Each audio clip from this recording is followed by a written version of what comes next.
Welcome to episode 5 of Essential Conversations. This is actually the first episode where I did not pick the movie, and my guest today, Will, did. Will is the man behind all of the good graphic design on the channel. All of the bad stuff is generally me. We've been friends for a while. Used to be the president. I used to be the vice president of a film club. So we've known each other for a minute, and we do have generally very different opinions on movies. So this is gonna be an interesting one. So I don't know if we have different opinions, but I not different, but like we have it's like those variations. Okay, so since this is the first one that I have not actually picked the movie, and I myself didn't consider it an essential movie until you sort of brought this up. So explain to me why it is an essential movie in your mind. I know that's sort of a broad term, so it can be for literally any reason, but why do you consider this essential? okay, first off the bat, I didn't know we were going to be coming from that standpoint of it being an essential movie, because I don't think is. I know it's essential conversations, but I would say it's not essential for everybody. I'll just get that off the bat. Okay. Even though that kind of ruins the purpose of this whole thing in a way. It doesn't, because that's the discussion that I have at the end of every one of them. Because a lot of the stuff I show, people are like Everett on episode 1 was like, I don't know if anyone should watch this other than you, but it's part of it. Well, I want to come back when you recommend a movie, because that would be an interesting thing as well. Yeah. Okay, so we're talking about The Warriors, directed by Walter Hill back in 1979, released in 1979, based on a book that was based on a Greek story, or it actually happened. I forget what the actual name is, but it's an amazing, fun film. One thing I like about it, though, is that it doesn't pretend to be anything else. I will say the writing and the overall story is not complex. It's it's a very simple plot, and it's okay to have movies with little simple plots, But I think it's execution, not on the story side, but in the environment, the costuming, and especially the soundtrack, which is definitely one of the way bright spots in it that I think really helps it a lot. I don't know, it's just a fun film. For me, I watched it when I was younger. I feel like a lot of people, when they watch The Warriors, wait, when did you actually first see it? Because I assumed it was something recent that you just recently saw. No. I have a lot of unfortunately I have a lot of nostalgia attached to this movie. So even looking at a critical lens, I'm kind of just I don't care. I like it a lot. I probably first I was just browsing YouTube when I was younger, and then one of the scenes popped up. And I was like, this movie looks interesting or whatever. It must have been probably 12 or 11.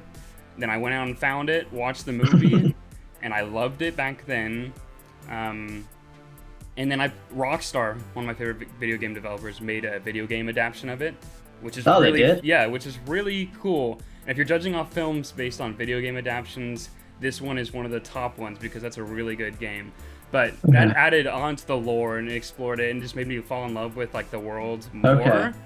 And I watched this yesterday again to kind of get an idea of just see how I view it now, because I hadn't watched it in probably 4 years actually. It's been a while, but I would argue it's probably one of my most watched movies, just because of just I don't know. I've just always been drawn to it, and it's kind of what point on the scale are we at when you say most watched? Is it being able to say every line along with it, or is it just the nostalgia blanket where it's not super you haven't memorized it all, but you just sort of warm blanket whenever it comes on?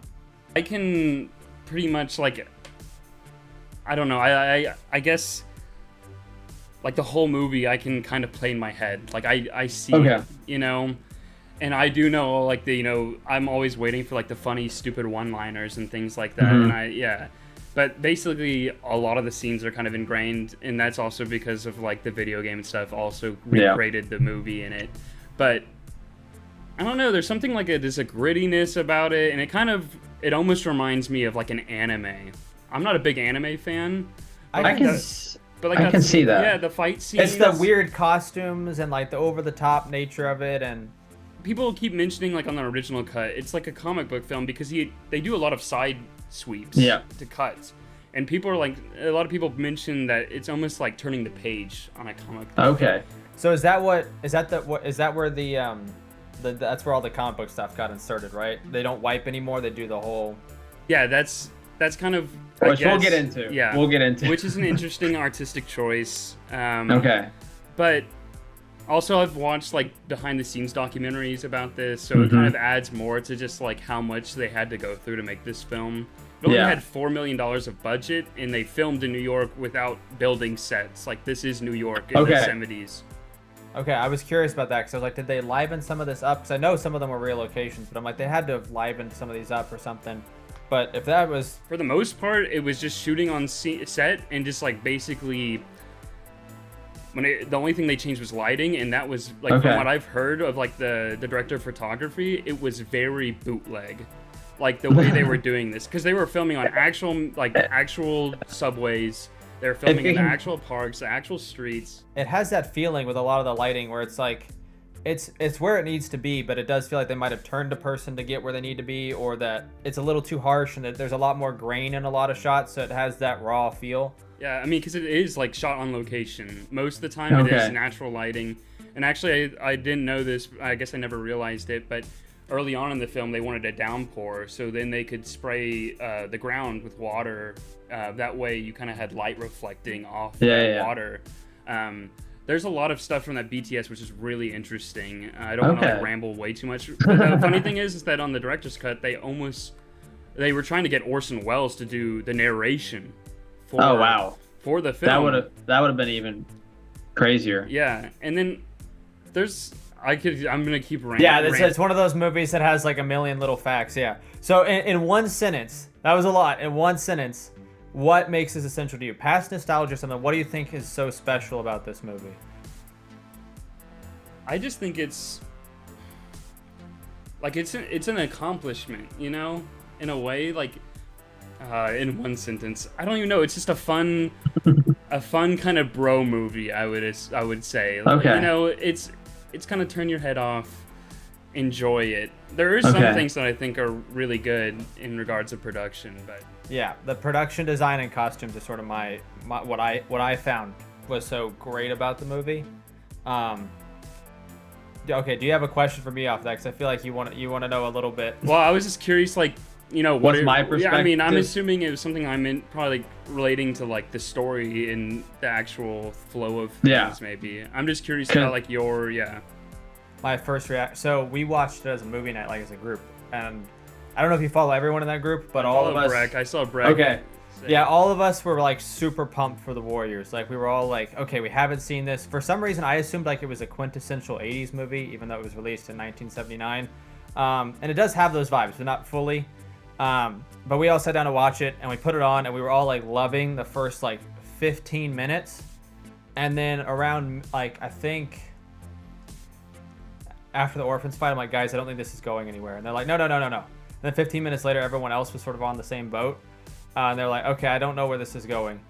But that being said, what we all agreed on when we finished it, and this is what I even felt more the second time watching it, the costume design, the set, the on-location shooting, all of that is excellent. And I think it's even more interesting now that we have John Wick 4 and we can sort of see how it plays off that. There's all that sort of interesting little stuff like you talked about. But for me, the story doesn't go anywhere, really. Like the beach ending is just, I don't feel like they're writing to a confrontation. They're just sort of writing to like a slow stop. So that was sort of, I'm like mixed bag, you know, and I would say mixed bag on it because it's like great stuff, but the story is what I'm ultimately there for because, you know, I'm the big literary guy. So I'm there for the dynamics and all that sort of stuff. And that wasn't there for me fully. I think that's sort of where I sit right now. And I know you had sort of nodded to that as well. Is that, you feel that a little bit? No, I agree. I mean, if I'm taking off my whole love towards it, I do think if I watched it now for the first time or more recently, I probably wouldn't have loved it as much as I did. Okay. But it kind of has that campy feeling that kind of carries it. Yeah. But I do agree, like the beginning of the film is like one of my favorite intros of a movie. Yeah, all the little bits with all the characters talking, and you get I mean, even though they're not memorable past really that first scene entirely, But in that first scene, you sort of know how everyone's going to interact and how they're going to react, and you have that all the beautiful dark subway shots and everything. And the way the credits are actually moving, like that's so cool for something coming up in 1979. Like the way that, I don't know, it's like very kinetic. And the opening soundtrack, whatever that is over the credits, that is also phenomenal. So. Funny little side note, I'll make this quick, but back when I was younger, when I was getting into working out a lot more, getting ready for sports and stuff like that, when I went to go running, I would always play that beginning soundtrack to pump me up because it always gave me like goosebumps and I was like ready to go. Like, oh, that's great. Yeah, but yeah, I agree. I think the middle of the movie kind of hits a lull. You know, there's a little bit of just kind of like the park, like the stuff in the park whenever they get chased by like the baseball guys. I was like super excited. I'm like, these guys look crazy. And then it was sort of like, on a fight scene. And then it sucks because the Furies are so hyped and they're probably one of the most memorable gangs in the movie, but they have probably one of the lamest fight scenes.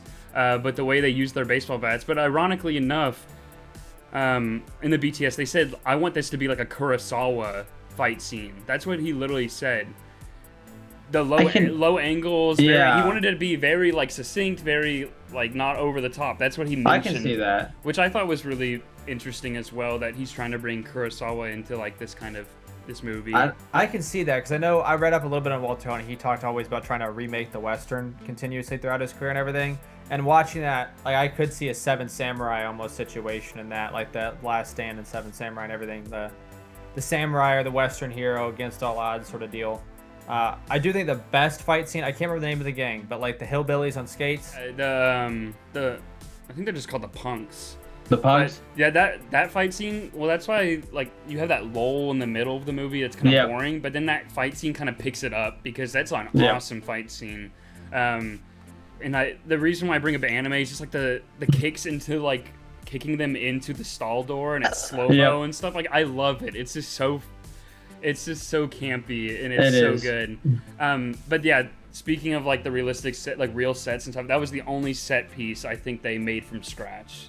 I mean, that makes sense. I feel like they couldn't get permission to just destroy a bathroom like that. So, but everything else in the film is on real life, which I think is just really cool, and it's a testament to just kind of adapting. It reminds me of like a student film, but if it had money, you know, the way it's kind of It's all like there's not any insane shots or anything, but it's like it's got the good coverage, it's got solid editing. It's just constructed well, editing and shot. I do think there's some cool shot, like the one where Mercy and Swan, which is like the leader, where they kind of are walking through the tunnel, and they kind of have their makeout scene, and the train's going by behind them. Yeah, I thought that was pretty cool. There's that one thing where he says something. I can't remember if it's like concerning or if it's almost like he's about like he might be interested now, and the red light flashes on them. I love that. Like there's moments in there where I'm like, oh wow, that was a cool little idea. And the one thing I did hate though was that they had a really cool idea. The scene when they're about to get beat up by the punks, and what's her name again? Mercy. They do a split diopter shot with Mercy and then Swan approaching, but it's for like half a second. So it's like you teased me with a split, like one of the weirdest shots ever for like half a second. We're like, never mind, we're not doing that. I was like, darn it, I wanted to see the whole thing with the really weird focus.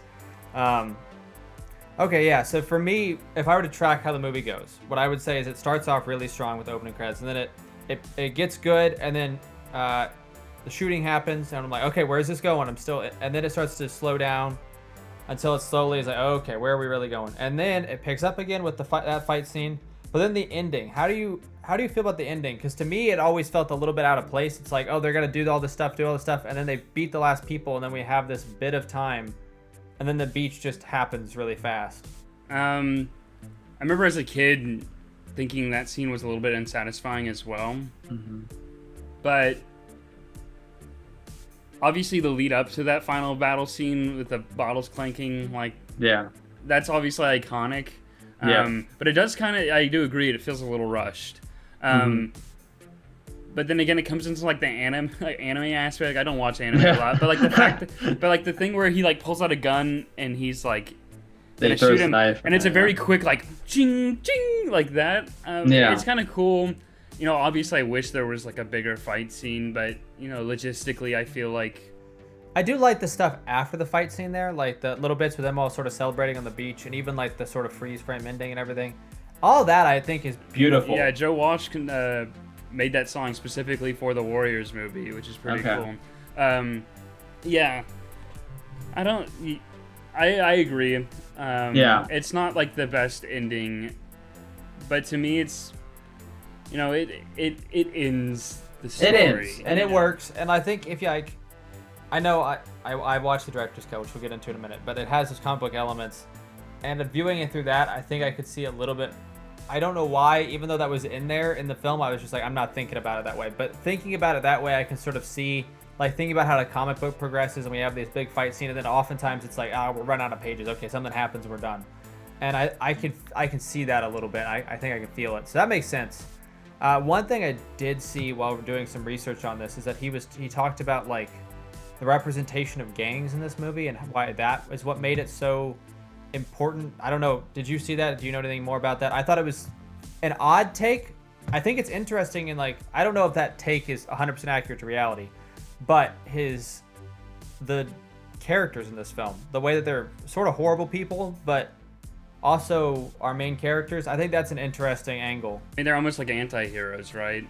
Even farther than anti-heroes, because generally anti-heroes like have some questionable stuff. They're like a little bit mean, but like they don't, people or talk about murdering people. That's the biggest thing where, I mean, they are gang members at the end of the day. That is them. But coming back to like real life, I mean, they did take a lot of inspiration from like gangs in New York. Obviously, way more crazy about it in this film. It's supposed to be kind of a dystopian thing, it has a John Carpenter feel a little bit. Yeah, exactly. Yeah, it does. But apparently, like, when the movie released, like, actual gangs would go to see it because it's gang related, and apparently there was times where they would see a rival gang there and they'd get in fights and like it'd be actual like altercations. But there are a lot of like intersections of this movie with like real life gang lore, because there's like actual like gangs in New York who like base themselves off the Warriors. Interesting. And another thing is interesting about the filming aspect of it is that in Coney Island, they were told by like law enforcement or some group like that, basically from their restaurant to the filming location, they have to take off their vest because there was an actual gang in that area, and they would see it as like maybe like a threat, or you're wearing your colors on our territory and we're gonna like make this so like they actually had things going on where it was a little bit seedy at times, and they actually talked with the cops and stuff about locations where they could film like safely, or at least safe enough.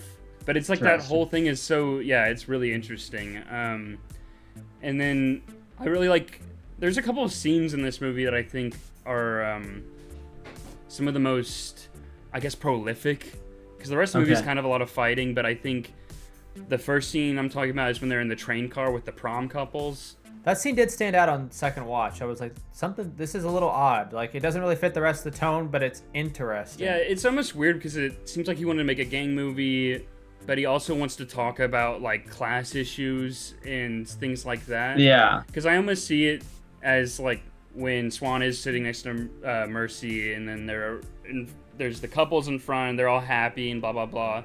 They almost look the exact same haircut, kind of everything, but obviously Mercy and Swan have been through a lot, and then she tries to fix her hair, and he grabs her hand and pulls it down, and it's kind of like, you don't have to change for anybody, you just have to embrace who you are, kind of. Was that even like a little bit of like, I don't know, I could see that being targeted at the audience in a way, like, because all the other gang films that came before, like, him and talking about this and said like, well, it was so popular because in this movie the gangs weren't treated as a social problem, they were just treated as something that happens. And I wonder if, was that him not only nodding at class issues, but was that him a little bit of, look at you fancy people crapping on all these kids that are out here doing this, or crapping on this movie for being sort of childish? Maybe the movie side would be a little bit far, but I could see that being like a subliminal thing of like, oh, we just want to crap on these people all the time, but look, they're still people, they're still out here. These are the people that you meet every day but don't think about. It's interesting. I don't know. I never thought about that. That's an interesting point. I don't think he would do that intentionally. I think it's more of just the thing within the movie. But that is an interesting point. Like I said, if the movie had a little bit more of that class consciousness, a little bit more of that stuff, then I could probably go, yes, that's definitely what he meant. But it's more of like a kind of an like oddity. maybe That's what he was going for. Maybe he was attacking us. Maybe he was just saying like, oh look, there's normal people about. yeah.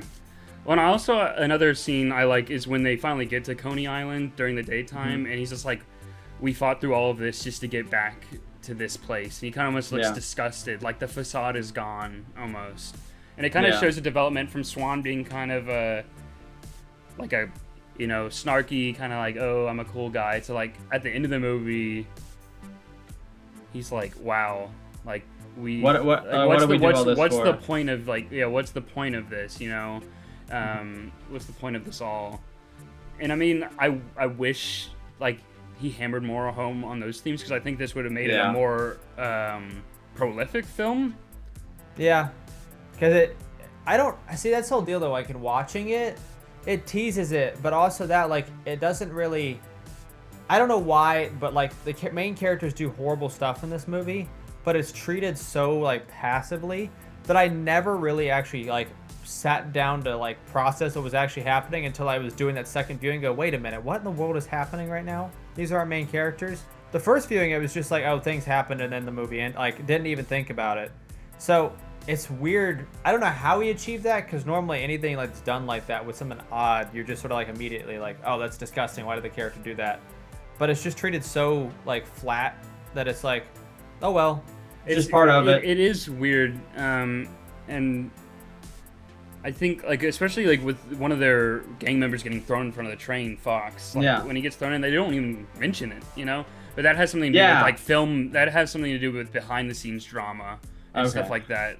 He got fired from set. He was supposed to be the leading man, but he had no chemistry with Mercy. So basically, they had a bunch of issues. They didn't have good discussions. So he's basically like, I'm gonna kill your character off because this isn't working between us. And then it was mutual. But there's also other things, like, I agree, like, where it is kind of like, especially with Ajax's character, who's very much kind of like he is the perverted one. He's the one that's like the strong man. He's the hothead.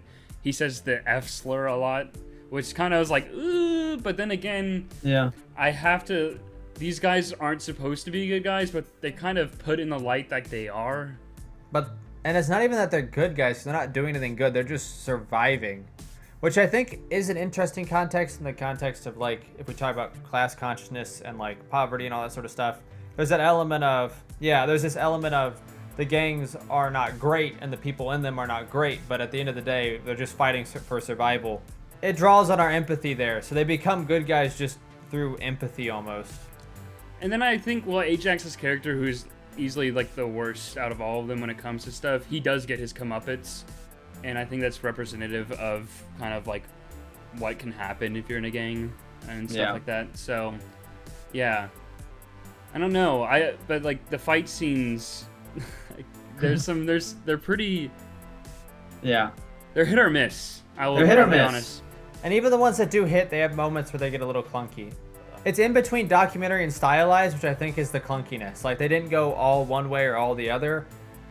And, like, they're not brutal enough when it goes documentary, because it's just like, oh, it's like we needed to see, like, some actual blood or something to make the documentary feel right. And it's not, and it goes stylized, like, through the bathroom doors and everything. But even then, it's not consistent enough with the rest of the tone. But, I mean, they're still great. They still have like fun moments, but I don't know. See, my mind is still like kind of I don't care. And I know. So for me, it's like a, you know, with some movies, it's like you're looking at your watch and you're like, man, this is taking forever. But for me, The Warriors, even though it does have that lull, it's kind of like always something to keep me entertained. I guess it's kind of like a good, you know, whatever movie. I mean, it's only a 90 minutes, I think. So yeah, it's not bad at all. I think this movie for you is what the 90s Teenage Mutant Ninja Turtles is for me. Yeah, probably. Although I unironically believe that movie is like perfect. Like, there's not like anything wrong with it. It's just, I watched it so much as a kid, and it's not always great, but I think it's sort of the same thing, right? It's like, you know what to expect out of it, and at the same time, it somehow always is a little bit entertaining. You can't quite explain why. You're not like, oh, this is what makes so much sense. It's just like, for some reason, this just works for me across the board. it's just something about like the idea for me about like there's just this huge network of gangs. I've always been interested in like lore and stuff like that. So it's like that's why I really like the game, because it really expanded on these gangs that you only see like a second of. You know, you get to learn more about them and stuff. But it's like, oh, you know, those guys look interesting. Like, what's their deal and stuff like that. Even though they don't expand on it that much in the film because there's only a limited time. I like that though, sort of, because like my issue with like the new John Wick, like everything past the first one is that they try to expand too much on the mystery, and it becomes not interesting anymore because you just know too much. But I sort of liked. I think they could have said a little bit more on the Warriors, but I do like that it's like, what are these people in their backgrounds? Like, just the way they're designed and they act or talk or don't talk. The mimes, they're called the Hi-Hats. That's the gang name. Yeah. The Furies are interesting. Like, they all have like these weird costumes and stuff. But I agree. I don't think they should have done it in the movie. But that's why I think like a video game medium is a good place to explore those things. I did have one question coming back a little bit to like the class consciousness. Something that struck me while watching it this time was how I don't know what the big gang was called. The Riffs. The Riffs. That's like the massive gang. It's sort of coded like the Black Panthers a little bit. I'm like, that was like, and I don't know how to feel about it. And like the leader is trying to unite everyone. So Fred Hampton was trying to do a little bit of that before he got assassinated. It feels both interesting to have that sort of angle in the movie, because it's like, oh, that's a little bit intensely political, but then also the way the movie treats it, where they are gang members still, not the best. No, like I said, I think I'm reading too much into I think you are. I think it's see there. Where you're coming from. I think it's there. Like, they meant it. They're like, oh, it's like the Black Panthers. But I'm going, well, what does that imply? No, they didn't care. They were like, it's just a thing we're doing.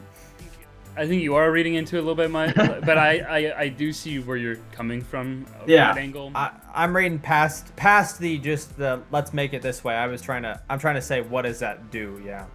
But yeah, I can definitely see where that's coming from. I mean, like, it's kind of. I mean, it's going back to the Greek thing, where it's like the Greeks were mercenaries for Cyrus, and then he got killed by forget the Persian king at the time, but like that's kind of how it is, you know.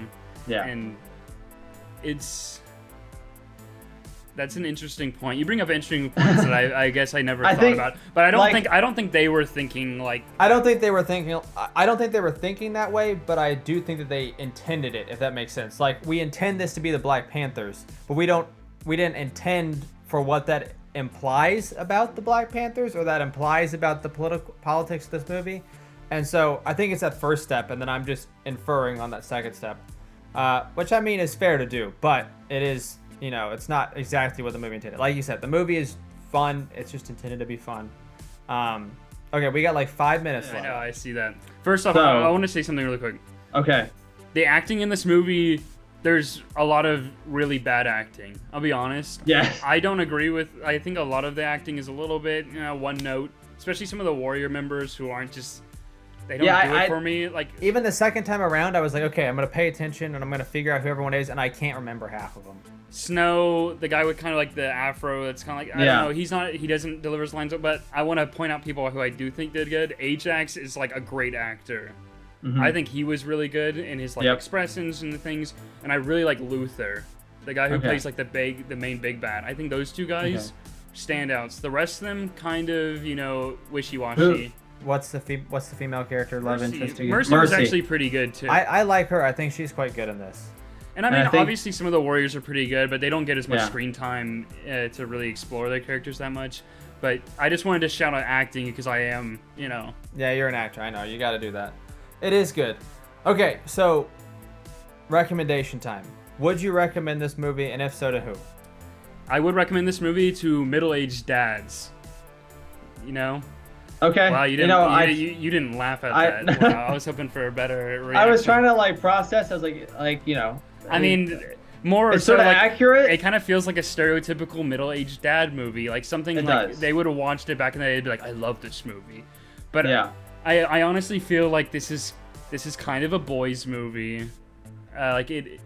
There's maybe some things out of it that might be, for everybody, but I don't know. I feel like, because obviously it is a very divisive movie from what I've seen online, and I know there's. I see the letterbox curve is so like peacefully high that I was like, we all went in with the highest expectations, and we're like, this deserves to be more split. Yeah, I mean that's because it's a cult movie. You know, it gets a hold of people, Yeah, I know. and it keeps them in it. I think so. You would recommend it to middle-aged dads and a little bit of like people that would like that type of stuff. Yeah, I mean, like people who like good fun. 80s actions movies, kind of like campiness. It's a Yeah. campy movie, and I think people who don't even like that stuff, but kind of like campy movies, I think it's worth a watch. Yeah. I mean, I need to still watch more of Walter Hill's movies because I know Yeah. he's pretty good. He's got quite a few. So. Yeah, it's just it's a It's fun just good movie. fun. It's a fun movie, Yeah. and especially if you're into gang stuff and. I don't know. It's just mystical in my mind, and obviously it does have a big following, like especially in New York. Like people still love it. People still have like murals and stuff up. Like it is a big cultural phenomenon. Okay. And I love it. Okay. I'll give my quick little fun. answer. It's a fun. Yeah, I will agree with you there. I think it's fun. Okay. Complete honesty, it was not that fun for me. I like my review said, I was quite sleepy like the entire time. And I think we watched another movie after it, and I was like wide awake for that one. But this one, that middle lull killed me. But I would say that most people should check it out, especially like if you're in New York. It's got that very textured city vibe. If you love the textured city, I think that's great. The set design, production design, which really was just on location. The costume design is also excellent.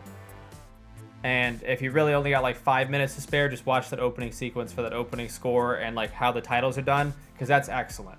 So I think there's definitely elements in it that I liked, but overall it would be like, for me, this wasn't it. But I still think everyone should at least give it a shot, because it is such a staple or cult classic movie that there's a fair chance you'll like it. Yeah. So. And the beginning speech too by Cyrus is pretty good too. It is. I It is like very good. It is very good. But yeah, I don't know. Fun movie, kind of brainless, but also has some provocative things in it, I feel. Yeah, but on accident, but they're there. They had good ideas. This didn't piece it together real well, but you can see some little snippets of good things in it. You know? Yep. And that's about all. It's like making a movie with bubblegum and tape and stuff like that. And it worked, and they put it together, and it's good. It's watchable. It's good. So, thank you, Will, for coming on today. It was fun talking. Yes. I don't think I did the film justice as much as I'd like to. Okay. I would just say watch it and make your own opinion about it. There you go. Yeah, and I think that's very much where I sit on this too. Like, I think that it has enough stuff in there that I could see someone really loving it, but I have an odd taste in movies, so this, it didn't quite meet my taste, but I could very easily see so much in this working for someone else that like all the flaws that we mentioned or talked about, like they just wouldn't matter. It's like, who really cares? Like all this other stuff is so great. So yeah, I would definitely recommend it to pretty much anyone that hasn't seen it. I mean, I think that's my theme on like all of these. I'm just like, go watch it. Why not? Yeah, no, you definitely. I think encouraging people to watch just movies outside their comfort zone is. Even if it's not outside your comfort zone, it's just something on the list that you've never. This is the time. Like if you always want to watch The Warriors, now is the time. Go watch it now. Yeah, for real. And tell us both why we're wrong. I don't know how we both be wrong in this situation. One of us has to be right, but yeah. And if you don't dig it, sucker. Woo! Okay. That's gonna be the outro now.